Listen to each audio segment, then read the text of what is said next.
Хойд нас. Та хойд нас би гэдэгт итгэдэг хүн.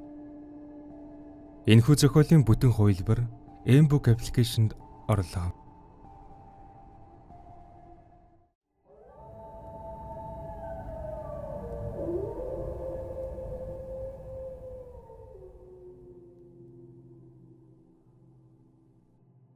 Зохиолыг бичсэн Хайтан, дуу оруулсан Б. Оргилволд. Хойд нас. 1-р хэсэг.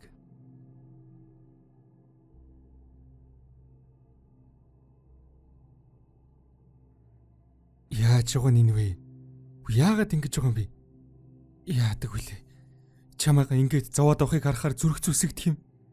Хоёулаа цогтой л та. Ханда. Чи яхад нэг бодоод үз. Энэ хിവэрээ байвал чи удахгүй хар хүнийхээ гарт үргэлтгэн. Гэж залуу ир харамсан хэлэхтэн бүсгүй хөхөрч нэцэрсэн хацрыг хурууныхан өндгөр зөөлөн ил байна. Бүсгүй нулимсан арчиж нусaan татаж суугтан сая нэг тайвширсан янзтай уртаар санаа алджээ. Тэр залуугийн асуултанд хариулсангүй. Одоо ч эригэлзэн шийдэж ядаад байгаа болтой. Эсвэл аль хэдийн шийдчихээд түүнийг залууд хэлж зөргөлөхгүй байх шиг. Золгоо алгаж зоморсон үс мөрөн дээр нь ганц нэгээр буусан нь сэрүүн салхинд сэвэлзэн хийсв. Залуу түүний үсийг зөөлөн элж салхинаас хамгаалах нь түүний бүсгүй гэсэн сэтгэл хэрэггүй ариун хийгээд няцашгүй үнэнч болохыг харуулна. Гэхдээ тэдний харилцааг ариун үнэнч гэж хэлэхийн аргагүй. Эсрэгээр тэдний дундах галыг хөндлөнгөөс харсан бол тэднийг хараан зүххээс нь дамжиггүй. Гэхдээ тэдний дундассан очийг хэнч мэдэхгүй, мэдгч ирэхгүй. Шаардлагагүй.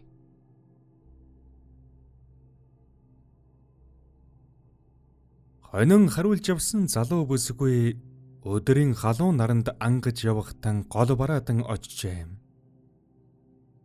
Тэнд нуруундан үүрсэн хүүгэн тайлж өвөр дээрэн тэврэн хөхүүлж суутал морьтой хүн ирэв.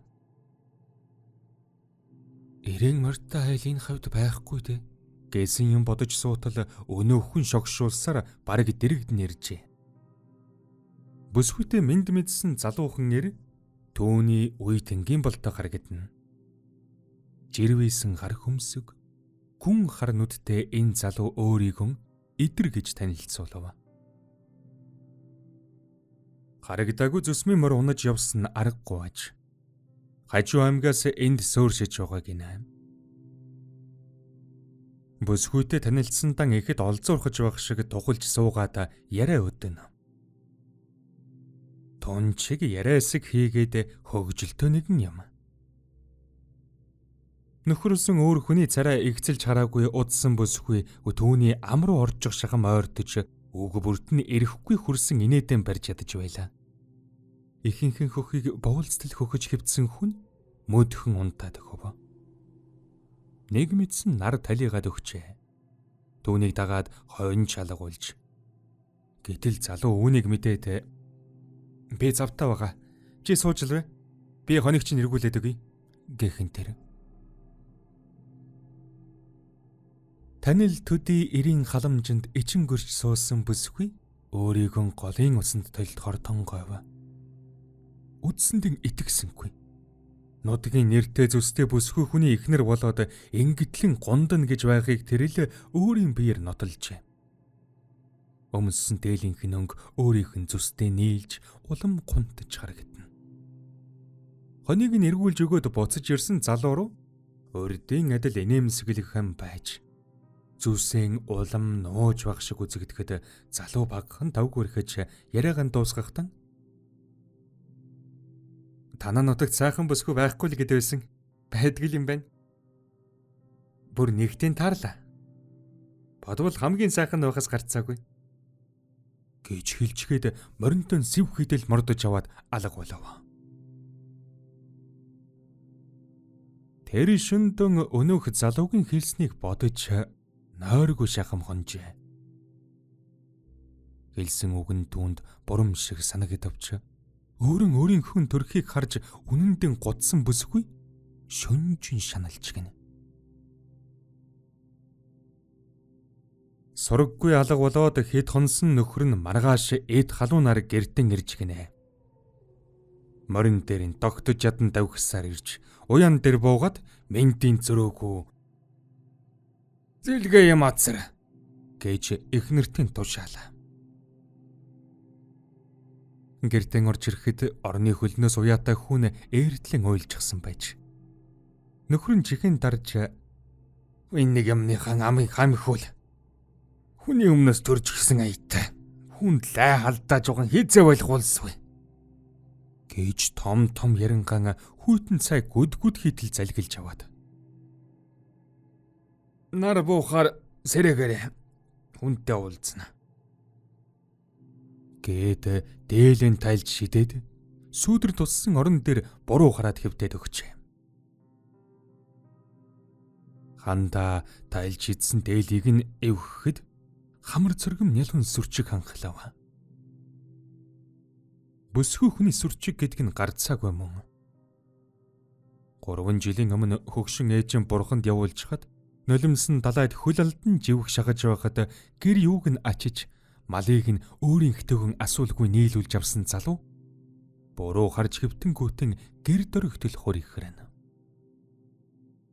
Их гарц тохиосноос ухаанан кэж хатуу хорвоод тэмтчиж явсан бүсгүй нэг л мэдхэд энэ нэрийн цай гэж шанах болжээ. Баатар гэх энэ нэр нутаг усандаа нэртэй аархуу өнгөрөө зантай арчаагүй мөнхөр зөрүүд нэгэн. Үүнийг мэдэхгүй айл юмны өнгөтэй өөддөг эдлэх гэж энэ биеийн тордох гэж дөрвгүй бух шиг зүтгэх хаж. Аймгийн начин нэрнээс цаашгүй амтан гэдгийг нутаг усных нь мэдэх боловч хүчтэй британигны өөдөөс дуугарч зүрхлэх хүн үгүй. Даанч эрийн мо эмд гэж хамаг бяран хөөрхий хандаад л гаргана. Өмөр чамгаалах хүнгүй өнчин өрөөсөн амьтанд эзэн даанч олон. Хадам хөгшчүүлэн ч хандаа өрөөсөө л болж байгаа юм. Ажилгүй анхаг амьтныг миний хүү тооцоосонд насаар нь талархааж баршгүй гэж хоосон толгойтой хүүдэн хэр халдаалгүй өмөөрөх хаж. Ийм нэгэн амьдрал дунд урсгалаар нь сэлж явсан залуу бүсгүй үл таних залуутай учирсан нь хатаж ганцсан газар үер буухтай адил болжээ. Ингээд харсан гэрт нь тойлог ичим алга. Бүсгүй хүний гуа сайхны хэрэглээнд гээд хэлчих ганц ч тос байсангүй. Зүсэн өөдөн татыг гэвч сарлагийн эврээр хийсэн самнаас өр зүйлгүй. Талигч ажинхэн өмсөж алсан хуучин дээл нь авдарт хадгалаатай байснаас арай дөнгүүрийг нь Баатар ээжтэн өгчгөж. Үлдсэн хэдээс нь өнгөтөг нь хулган идчихжээ. Аадар цутгах шиг цорхиртэл ойлов. Ёстой л зүүч шиг амьдралаас ухаан орно гэдгэл энэ байх гэмээр их гомджээ. Авч суухтан элдэв зүй амлаж төдөөгүй чиглэн айлын охиныг ингэтэл дороо явуулна гэдэг эр хүний заяанд харш. Даанч Баатар ийм тийм зүйл бодож толгоогон гашлагахыг хүссэнгүй. Тархин ч магад хөрөхгүй биз.